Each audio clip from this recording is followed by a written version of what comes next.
di pertengahan jalan itulah sakaratul maut mendatangi kita. Tapi ada momen yang di perjalanan yang ekstrim itu kita jadi lebih taat gitu, jadi sedikit ingat Tuhan lah. Aku karena mungkin belum beristri jadi tidak ingat istri.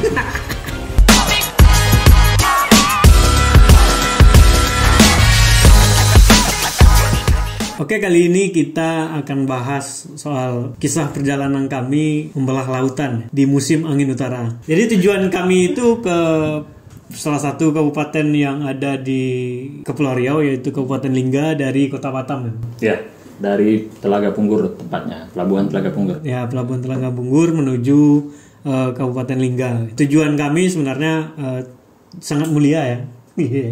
Melihat orang-orang suku laut yang kami menulis soal mereka, tetapi di perjalanan ketika mau ke pulau suku laut itu sangat luar biasa angin utaranya. Di luar dugaan sebenarnya. Di luar dugaan, dan saya sempat kemarin itu memposting di media sosial ketika kami sudah mendarat, sudah berlabuh. Dan itu banyak yang bertanya, itu angin apa? Kok bisa sebesar itu gitu. Kami naik kapal kecil, kemudian ada angin yang cukup kuat, ya kan. Jadi orang tidak lepas mengkhawatirkan kita semua. Ya, Bang, seperti apa, Bang? Bersyukur karena banyak yang khawatir gitu. Iya. Jadi seperti apa, Bang, kalau di Kepulauan Riau ini angin utara, Bang? Iya. Ini kan kawan penasaran ini, angin utara ini apa sih gitu? Iya, jadi aku mulai dari menjelaskan tentang angin utara itu apa. Pas momen kita jalan itu di akhir Desember ya. Yeah. Di akhir Desember itu memang angin utara itu mulai berhembus dari akhir tahun Desember sampai Februari. Sekitar 4 bulan itu pokoknya kawasan Kepulauan Riau itu tuh akan tinggian gelombang, terus angin itu akan lebih kencang dari bulan-bulan lainnya. Di Kepri ini kan beda dengan daerah lain, kayak di Jawa yang tipe anginnya itu angin darat atau angin laut. Kalau di Kepri ini ada 4 musim lah kalau kita bilang itu. Ada musim utara di akhir tahun, ada musim barat, musim timur, dan musim selatan. Nah, jadi dari 4 musim ini, musim utara itu yang memang tingkat ekstrimnya itu lebih dibanding musim-musim lainnya. Nah, kita berangkatnya itu di Desember, dan itu tuh momen angin utaranya sedang kencang-kencangnya gitu. Jadi di awal biasanya ada jeda beberapa hari, jadi dia kencang, terus dia agak pelan, lanjut kencang sampai akhir musim gitu. Nah, kita posisinya itu di awal lagi kencang-kencangnya itu. Makanya begitu. Berasa kayak apa? Istilahnya itu. Iya. Susah diceritakan dengan kata-kata. Kita berangkat waktu itu akhir Desember, dan kita mempertimbangkan berangkat ini sebenarnya sudah melalui komunikasi dengan orang di sana, dan kita akhirnya memutuskan untuk berangkat karena informasi dari sana masih belum terlalu kencang. Tapi apakah karena perubahan iklim atau cuaca yang tidak menentu, kita nggak tahu gitu. Jadi akhirnya kita berangkat tanggal 26 Desember itu kita berangkat ke Lingga ya. Yeah. Kita berangkat melalui Pelabuhan Punggur, kita langsung ke Sungai Tenam Daek Lingga. Ya, Bang, Sungai Tenam gitu ya. Iya, Sungai Tenam. Dan itu di kapal besar goncangan ombaknya cukup lumayan kuat sih dari biasanya gitu. Di situ sudah mulai ya seperti apa cerita, udah mulai ketakutannya karena dari awal kami itu rencana melintas misalnya saya lupa nama pelabuhannya, misalnya pelabuhan apa namanya? Pancur. Yang terakhir kan? Iya. Awalnya di pelabuhan yang cukup dekat dengan pulau itu. Oh iya, betul. Cuma karena ada hempasan, karena nggak bisa kapalnya berlabuh di situ, akhirnya kami cari pelabuhan lain yang bisa menyeberang ke situ gitu. Pelabuhan yang lebih jauh. Iya. Jadi memang kawan yang mendampingi kita itu sudah seperti inilah, memberi gambaran kalau kondisi perairan di sana itu lumayan ekstrim. Karena dia beberapa kali menghubungi orang di pulau yang akan kita tuju. Beberapa kali itu mereka bilang kalau memang kondisi laut itu lagi kurang bersahabat, mereka tidak bisa bersandar di pelabuhan yang kita janjikan. Padahal jarak antara pulau itu dengan dermaga itu tidak jauh kan. Kalau dari cerita dia itu kita naik kapal kayu ya. Kapal kayu apa kapal ini? Kapal kayu kayaknya. Naik kapal kayu, kalau orang sana bilang itu pompong. Naik kapal kayu itu paling memakan waktu sekitar 15 menit. Dan itu tidak bisa karena kapal itu tidak bisa merapat. Kalau dipaksa bisa hancur dan mungkin akan membahayakan nyawa kita ya. Nah, terus ketakutan berikutnya itu kayak terus ada karena memang dia ini beberapa kali menghubungi dermaga lain dan ceritanya sama, iya kan? Ya, kami menghubungi beberapa kapal itu, orang yang akan membawa kita itu nggak berani karena angin kencang dan lain, tidak bisa menyandar. Bahkan kita bayar berapapun mereka tidak sanggup ya. Dan akhirnya singkat cerita kita akhirnya punya satu pilihan di pelabuhan yang lebih jauh dari pulau itu. Kalau di pelabuhan sebelumnya itu cuma setengah jam kita bisa nyebrang ke sana, sekarang kita harus cari pelabuhan yang berangkatnya bisa 2 jam. Karena kalau dari yang 2 jam ini kita melewati pulau-pulau, jadi hempasan ombaknya tidak terlalu kencang. Harus ada pulau yang menahan sehingga kita tidak gelombangnya tidak terlalu kuat. Jadi kita akhirnya memutuskan untuk berangkat dari pulau dari pelabuhan yang jaraknya padahal 2 jam dari situ ke sorry guys, kita dari pulau itu ke pulau Skulaud itu. Akhirnya kita memutuskan di situ ya, Bang, kita menginap semalam dan berangkatnya harus pagi.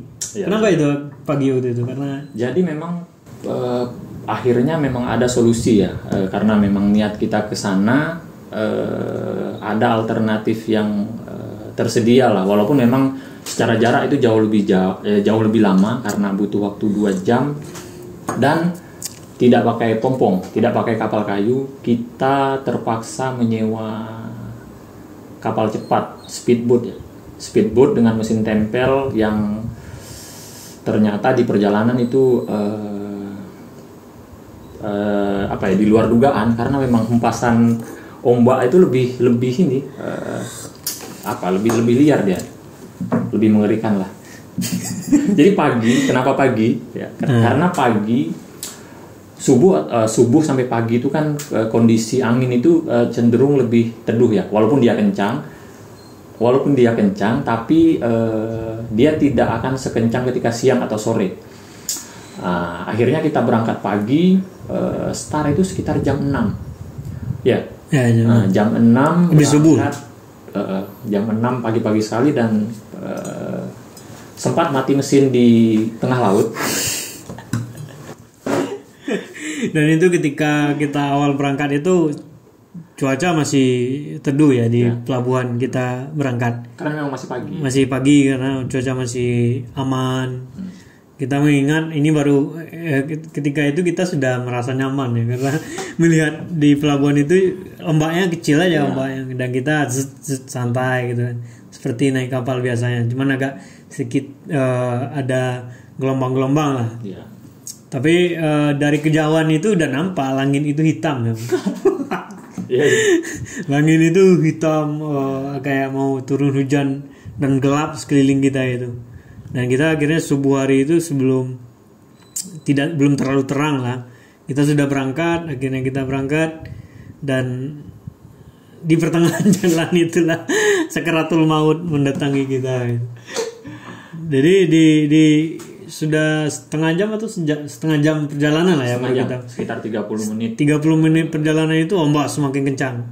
Jadi kondisinya di situ dia ada pulau A misalnya, ini pulau B. Jadi ada celah itu. Celah antara pulau itu yang menghantam, karena itu dari dari laut lepas. Ketika di celah pulau itu masuk gelombang, dia akan sangat kuat. Jadi kami tantangannya di celah-celah pulau itu lah. Di celah pulau itu, dan kemudian sempat mati ya? Iya, mati mesin. Tapi belum kita nyebrang ya. Sebelum menyeberang ke pulau kan pertama kan kita menyusuri pinggiran pulau. untuk sampai ke pulau yang kita tuju kan kita perlu melintas ya, melintas ke pulau yang lebih jauh. Nah di situ sempat mati mesin.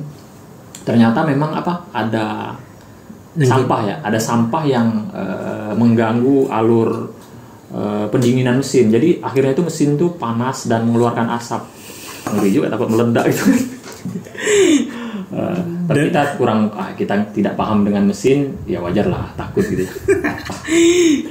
Tapi waktu itu pakai life jacket. Pakai. Sebelum kita berangkat itu pakai life jacket, karena kita memang antisipasi lah. Dan kita sudah pastikan ini ada life jacket, ada. Dan tidak hanya kita yang memakai, masalahnya itu kawan yang ikut, pendamping yang ikut dengan kita itu, kita kira dia udah kebal dan dia juga memakai, katanya mau menyemangati kita untuk pakai life jacket. Akhirnya dia pakai juga, kita pakai life jacket sebelum berangkat gitu.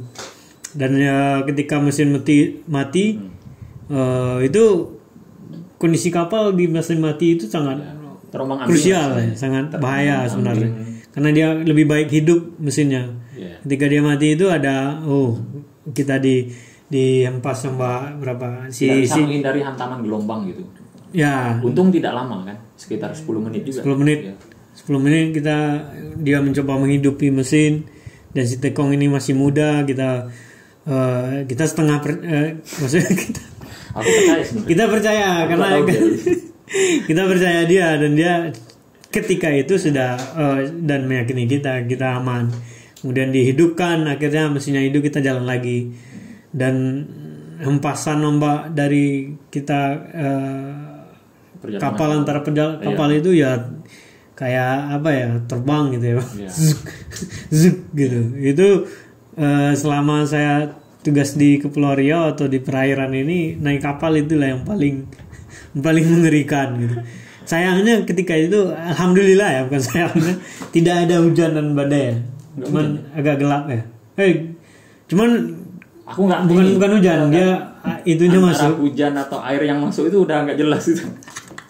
Tapi yang jelas di bibir itu asin, karena memang dominasi air yang masuk itu luar biasa lah. Ya, ngeri memang. Karena saking tingginya ombak itu dia sampai membasahi kita yang di dalam kapal. Kita pakai terpal, kemudian masuk di dalam itu, dan tetap juga basah. Bunyi hempasan ombak itu ke speedboat itu bu macam mau belah gitu kan. Nah kita kalau di dalam terpal itu satu sisi kita penasaran ya, apakah ini masih lama atau tidak. Akhirnya kita buka lagi, masih lama, kita tutup lagi, dan itu tapi ada momen yang di perjalanan yang ekstrim itu kita jadi lebih taat gitu, jadi sedikit ngucap gitu. Syahadat. Ingat Tuhan lah. Aku karena mungkin belum beristri jadi tidak ingat istri. Jadi yang mau cari suaminya. Tapi memang kalau bisa janganlah berjalan atau berkendara dengan kendaraan laut di musim utara di daerah Kepulauan Riau yang berbatasan dengan laut luas. Jadi pada proses kita tengah perjalanan lah, sekitar dari mesin mati terus jalan lagi, itu kita terpaksa berhenti di Pulau Kosong, ya. Di Pulau Kosong itu si Tekong bilang matanya perih, dia butuh air putih itu. Nah itu ini ada. Pertama aku yakin dengan Tekong ini. Pada saat itu udah mulai agak 80% lah itu. Ya itu. Betul tak kawan ini sudah juga. Kawan ini ragu juga, akhirnya dia minta air putih ya. Air putih. Dan harusnya dia yang menyiapkan itu karena memang dia yang paham kondisi itu kan. Untungnya kita bawa ya air putih. Bawa gitu kasih.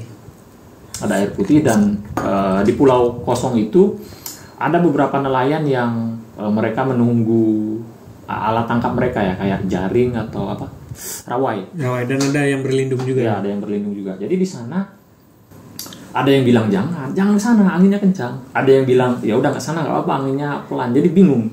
Kalau aku sih memang sepakat dengan jangan ke sana itu. Ya udah kita pulang aja, putar balik gitu. Cuman tidak tahu kenapa memang kawan-kawan lebih sepakat untuk kita termasuk dia. Jadi ya kemana bisa aku pulang ke sana berenang gitu kan, atau ikut nelayan. Jadi akhirnya setelah kapal mati kita berangkat lagi, kemudian melihat cuaca cukup kuat dan si Tekong ini sudah merasa perih matanya karena air laut, akhirnya kita berhenti di pulau yang tidak ada penghuni. Di pulau itu, Pulau apa namanya lupa. di pulau itu pantainya bagus gitu, tapi tidak ada penghuni, dan kita berlindung di pulau itu untuk melawan ombak gitu. Jadi ombaknya dari sana ditutup oleh pulau. Beberapa orang ada di situ untuk ada yang menunggu jaring, memang ada juga yang sedang berlindung juga gitu. Dan kita istirahat di situ. Disitulah kita cerita, kita ditanya mau kemana katanya. Kata-kata orang yang lain dan nelayan lain ini mau ke Pulau Kojong, ke pulau ini, kami bilang.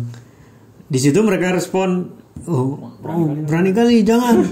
Itu angin, lihat itu angin gelap. Dia itu sebelah kanannya kan. Gelombangnya. Lihat gelombangnya ini, bla bla bla bla. Dan akhirnya si kawan ini minta balik pulang karena udah nanggung. Kata Tekong udah nanggung, kita harus ke sana. Akhirnya kita jalan lagi, dan itu semakin ekstrim ya. Ya, aku sempat memang berada di titik takut yang memang ya harus pulang gitu. Udah jangan dilanjutkan karena bayangannya memang dari pesisir, dari Pancur itu, dari tempat pertama kita nyebrang itu kan ke pulau yang satu, ke pulau kosong itu sudah ekstrim gitu. Dan dari nelayan lain kan dibilang ini akan jauh lebih kencang anginnya. Artinya memang potensi kemungkinan kita akan terbalik apa itu cukup besar gitu. Walaupun memang kawan-kawan itu kayak nggak tahu, udah nyantai aja. Jadi kan kawan itu Tekong pun ngerasa bisa, berani gitu. Aku sempat tegaskan kalau memang nggak memungkinkan kita balik atau istirahat dulu di sini, tunggu reda baru pulang atau gimana. Tapi mereka tetap ingin melanjutkan gitu. Dan dan menyeramkan juga, di sebelum kita sampai di pulau tujuan itu ada namanya Pulau Hantu. Iya. Kita lewat pulau itu. Jadi memang di Pulau Hantu itu perlu dibahas khusus. Iya. Jadi memang di celah antara pulau itu yang sangat kencang badainya. Ya. Karena kita itu sudah miring gini. Udah berapa derajat itu perputaran kapalnya. Jadi kita tidak kalau di darat ini kita tentang kematian itu gimana ya? Kita masih oke lah, kita hati-hati gitu kan. Kita bisa berikhtiar lebih ya dibanding ketika kita posisi di laut. Karena di kapal itu ya hanya Tekong satu-satunya orang yang bisa yang bisa menjalankan mesin, dan ketika itu tidak bisa dan lepas itu kita nggak bisa apa-apa gitu. Dan ketika kita tiduran ya tenggelam gitu. Dan misalnya kalau kita di atas mobil, di atas motor itu kematiannya itu, kengerian itu nggak terlalu nampak. Tiba-tiba kita naik kapal kayak kapal speedboat kecil dengan ombak besar, dan itu ke kiri ke kanan. Walaupun kita punya life jacket ya, tapi seberapa tahan itu akan mengapung dengan laut lepas gitu kan. Belum lagi talinya agak kendor. Akhirnya kita di situ luar biasa. Jadi kita lebih mengingat mengingat kematian lah. Jadi lebih alim memang ya. Ya kita zikir, salawatan, ngaji dan lain. Walaupun yang ombak terus menghantam ya. Jadi kita lebih, hikmah perjalanan itu bukan soal tugasnya sih, bukan hasil dari apa yang kita kerjakan. Tapi kita lebih memaknai kematian aja. Kalau memang ingat dosa masa lalu, ingat dosa, kemudian kita ingat istri dan anak yang ditinggalkan gitu kan. Apalagi kita punya asuransi yang cukup besar dan lain-lain gitu kan. Jadi kita ibaratnya arwah itu ada malaikat maut di antara gelombang itu. Di antara gelombang itu ada malaikat maut. Bahkan ketika di Pulau Kosong itu ada yang bilang orang jatuh ya? Ya, bukan orang jatuh, si nelayan itu jatuh. Nelayan itu. Padahal dia dalam kondisi mesin tidak hidup karena oleng, hantaman ombak dan terpeleset, akhirnya jatuh dia. Ya, itu diceritakan ke kita sebelum menyeberang ke pulau. Tapi dengan nada yang happy, ceria, tertawa. bisa pula udah jatuh ketawa-ketawa memang. Akhirnya sampai dengan selamat di pulau itu. Alhamdulillah selamat. Alhamdulillah, dan pulau itu sangat bagus ya. Dan di situ ada beberapa orang yang menetap, orang suku laut, dan sekarang sudah menetap di pulau itu. Pulau itu bersih, pantainya putih ya. Yoi. Apakah ini di surga? Saya nggak tahu ketika itu. Oh iya. Apakah kita sudah sampai di surga gitu kan? Tidak, aku nggak tahu gitu kan. Dan akhirnya kita di situ aktivitas tugas, kita cerita dengan para suku laut ya kan. Iya. Mendapatkan cerita-cerita dari mereka, menemukan hal-hal yang betul bisa dibawa untuk disuarakan gitu kan. Yoi. Terus akhirnya kita pulang ya. Iya. Akhirnya kita pulang ketika pulang itu kita lebih menggunakan kapal kayu malahan. Iya. Dan itu punya orang suku laut. Tapi saya pikir karena si tekongnya ini suku laut dan mereka udah melaut dengan cukup lama, dan mereka ketika membawa kapal itu santai aja walaupun kapalnya tetap paling kita tetap kuat gitu. Tidak kecuali tekongnya juga ragu ya, atau orang kapalnya juga ragu. Tapi ini kita akhirnya mau pulang itu kita tetap zikir, ngucap-ngucap ya. Itu proses yang ritual yang sepertinya akan terus berlangsung selama perjalanan kita di musim utara itu. Ketika kita diantar oleh suku laut, itu tuh memang lebih nyaman, lebih merasa nyaman, aman ya. Karena memang dia paham tentang laut, dia paham tentang angin laut, bagaimana menghadapi gelombang. Terus ya keseharian mereka hidup di kegiatan mereka mencari penghasilan itu di laut. Mau angin sekencang apapun mereka santai gitu, selama mereka oke, kita jadi nyaman gitu. Dan sepanjang perjalanan itu dia memang santai, dia tidak menunjukkan mimik wajah yang agak ngilu istilahnya ketakutan gitu, enggak, santai, malah dia ketawa, bisa merokok. Jadi kita sampai penginapan, check in, kita naik ke kamar, kemudian kita hidupkan TV, keluarlah berita cuaca ekstrim, jangan kepada nelayan, jangan melaut, kepada 400 wisatawan di Karimun Jawa tidak bisa nyebrang. Dan mulai angin cuaca buruk di dalam berita itu tanggal 26. Iya. Pas kita berangkat itu disitulah mulai angin cuaca buruk. Bahkan sampai kita kembali pun angin itu masih cuaca masih buruk. Ekstrim. Tidak hanya nelayan yang dilarang melaut, orang ke pantai dilarang berenang, dan kita baru sadar setelah sampai di penginapan itu. Ya. Inti perjalanan kita kali ini memang pada prosesnya itu adalah perjalanan untuk kita mendekatkan diri pada Yang Maha Kuasa. Insya Allah aman. Dan kita ingat kematian. Dimanapun kita berada, dan mati itu pasti ada, dan kita harus menyayangi orang yang kita tinggal, harus menjaga diri kita dan memprotek diri kita untuk tetap berhati-hati. Ya, jangan mati di laut ya. Jangan mati di laut. Mungkin ini dulu yang bisa kami bagikan. Jangan lupa untuk dukung kami, support terus dengan subscribe dan share konten-konten yang kami sajikan. Terima kasih.